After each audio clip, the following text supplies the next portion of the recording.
rounds of negotiations taking place between the Belarusian leader Alexander Lukashenko and the head of the Wagner mercenary group Yevgeny Prigozhin. Those negotiations have continued throughout the day of Saturday. The result is the understanding between the sides that Russia should not have any blood spilled of the Russian people on its own soil. So that's why the head of the Wagner mercenary group has agreed to the deal that has been proposed to him. As part of that deal, Yevgeny Prigozhin will be forced to get to Belarus. His fighters will be offered to sign contracts with Russia's Ministry of Defense, and the criminal charges that have been introduced, the criminal case will be closed against Yevgeny Prigozhin. That was a criminal case under Article 279 of Russia's criminal code for the incitement of armed mutiny. So we understand now that Yevgeny Prigozhin has left the city of Rostov-on-Don, but his whereabouts remain unclear. What's also unclear is what is next for the Russian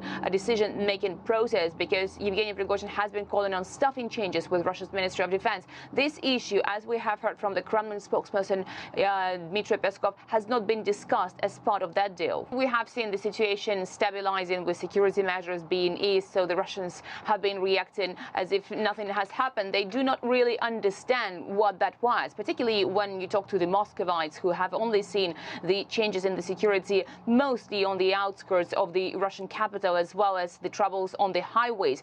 As for the rest of Russia, we understand that traffic is now being restored on the highways that have been previously blocked, and this is in the areas of Voronezh, Lipetsk, as well as Rostov-on-Don.